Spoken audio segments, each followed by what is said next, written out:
Do you want to learn more about evolutionary logo redesign? We'll keep it locked for part 2 of this mini series, which can help towards your logo redesigns.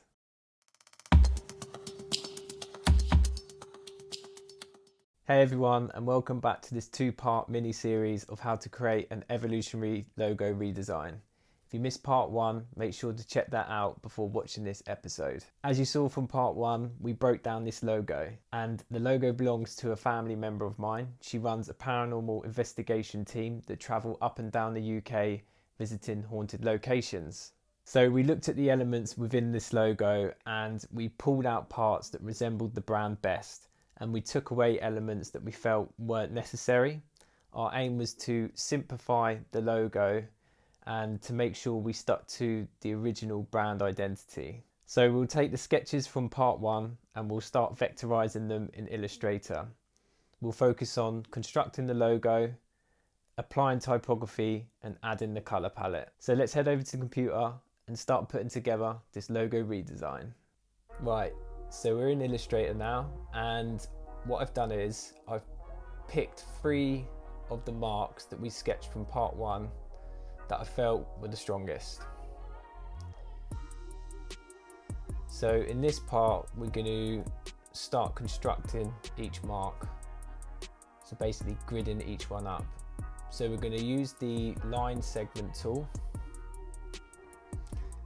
and this is going to help create our form of each mark. So I'm going to use a bright colour just so we can see what we're doing. We're just going to build around the sketch.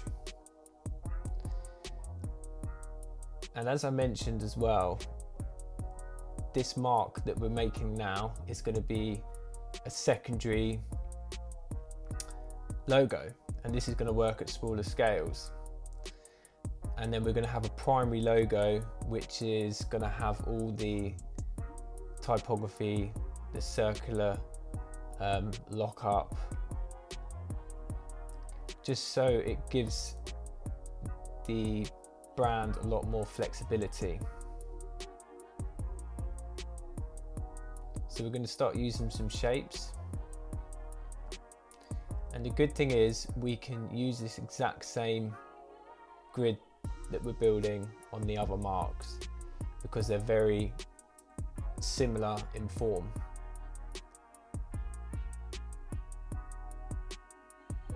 So what I'm going to do is I'm just going to speed up the process because it's quite a lengthy process.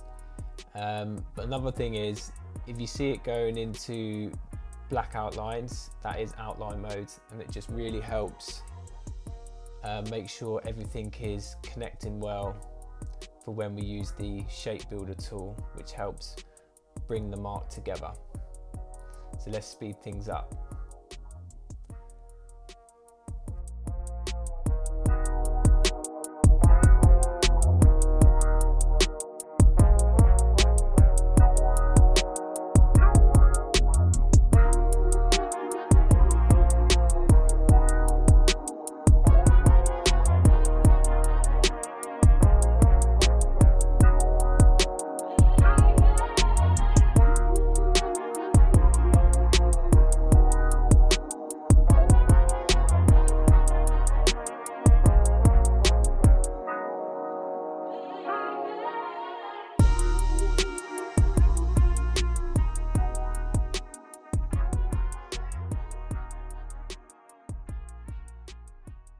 Right, so we have our 3 marks here complete, and I really like the second and third concept, so I'm just going to use those 2.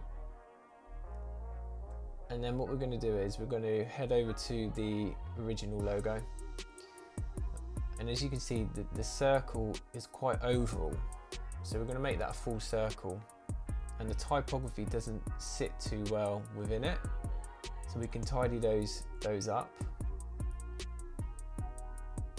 And it's a slab serif as well, that typeface, so we'll find something similar. And I have some inspiration here just to kind of help with freshening things up and the sort of direction I'm going to take it. It's exactly the same pretty much to the original logo. So let's take these two marks and we can start building the circular lockup and add in the typography. So I'm going to speed things up again because it is quite a lengthy process, but you'll be able to see what I'm doing.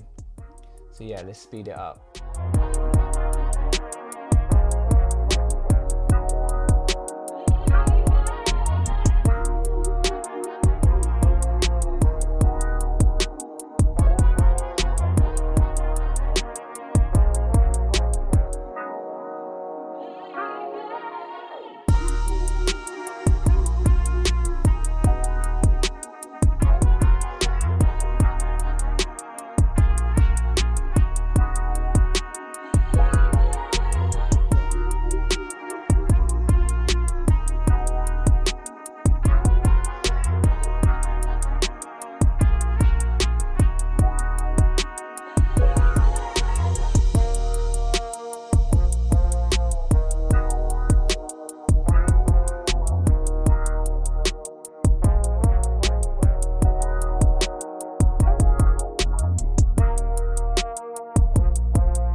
Right, so we have the logos and the typography now. And the next step, or the last step, is to simply color pick the colors from the original logo. So I'm going to grab a circle and I'm going to duplicate that, and we simply color pick it just like that. And then we go down to the new redesigns. And what I'm thinking is making the center of the eye purple and keeping the rest of the logo black. I really think this could just draw your attention into the eye. Yeah, that looks good. So there we have it, our final Evolutionary logo redesigns. Throughout this mini series, we broke down the logo, we pulled out elements that we felt resembled the brand, we simplified it, but we made sure we stuck to the original identity. So this now acts as a responsive logo. It has a lot more flexibility now. We have the primary logo with the mark and the typography within this circular lockup. And what we can do is we can break away that mark and use it as a secondary logo. And the good thing is when we break it away, it still conveys crucial elements of the identity so that it's still recognizable when broken apart. Here's some examples of major brands that have used responsive logos over the years. And this will give you a better understanding of the direction we took our logo redesign. So before this episode comes to an end, I know us designers like to see logos in mock-ups. So here we have it.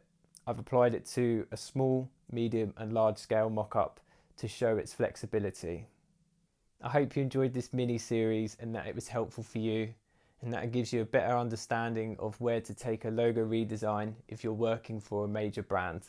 Make sure to hit the like button if you enjoyed this video, and if you're not subscribed, make sure to subscribe and hit the notification bell to keep up with all my weekly content.